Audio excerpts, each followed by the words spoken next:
It's time for another HypnoThoughts Live Community Challenge and another opportunity for me to prove that I'm a problem child. I'm just not a very good rule follower. Scott Sandlin asked us to give kudos to the one person who really made a difference for us. And I got to be really honest with you. It took more than one person for me. It took a village.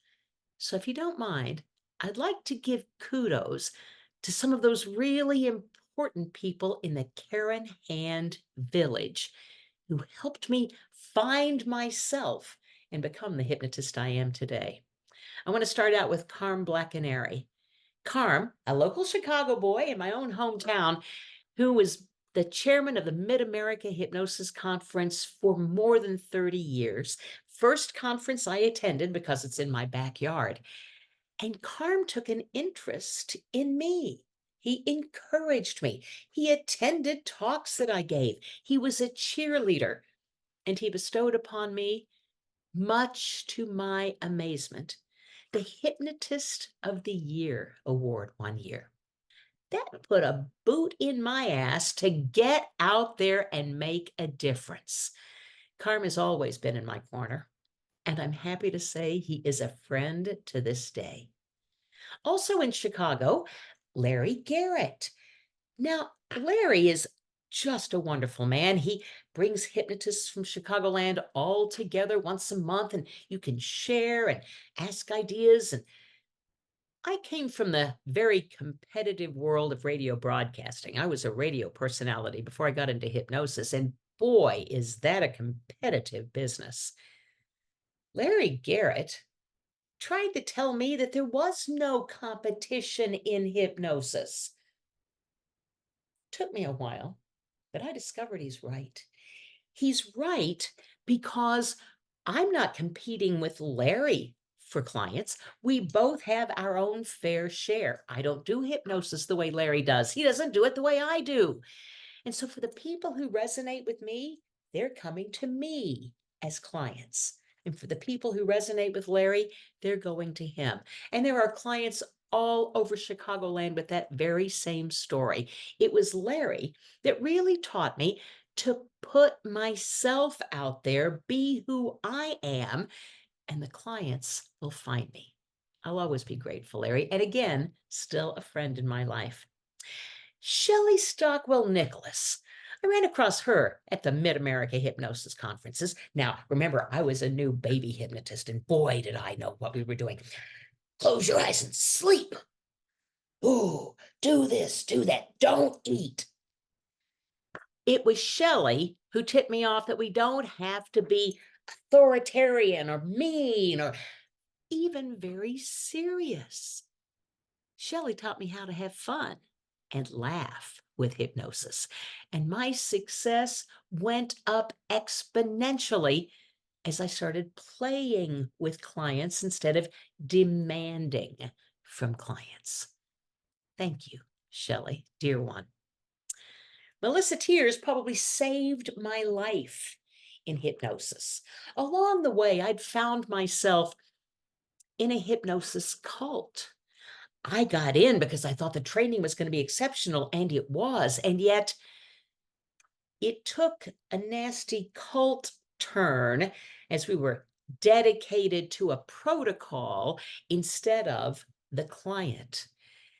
And it was Melissa Tears at a conference who said her famous line, "This shit's all made up."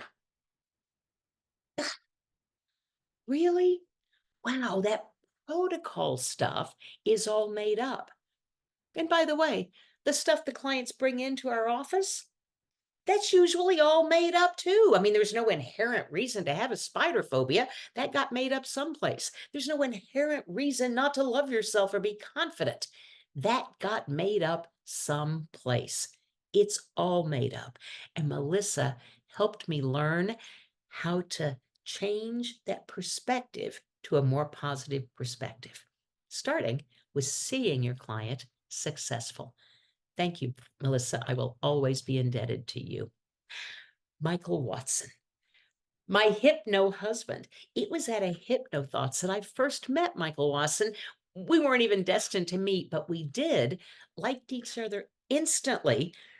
Michael invited me to join him in a weekly meeting that he did and has allowed me to coast on his coattails ever since. Michael is a very dear friend, a very learned man, and also helped me learn that it's okay to be me. I like to describe Michael as poetry in action. I'm more like a limerick, and together we can help affect change for the industry. I have to thank the three amigos, Jess Marion, Sarah Carson, and Sean Carson. It was at a Hypno Thoughts where I saw their vast array of books and realized that great American hypnosis book I was writing that was never going to get written didn't have to be written all in one fell swoop. I could pick a thing and write about it. And that's what spawned my book, Magic Words and Language Patterns. Thank you, amigos, for all the help and the friendship. I have to thank Scott Sandland and Stephanie Skiba for putting on the best hypnosis gathering I've ever experienced. And I go to many conferences. This one is huge, and it's the family. You will find your clan, your tribe, your road to expertise at HypnoThoughts. One-stop shopping. If you can only do one conference a year, make it HypnoThoughts Live. It is worth your while. You know, those are the saints that I look up to.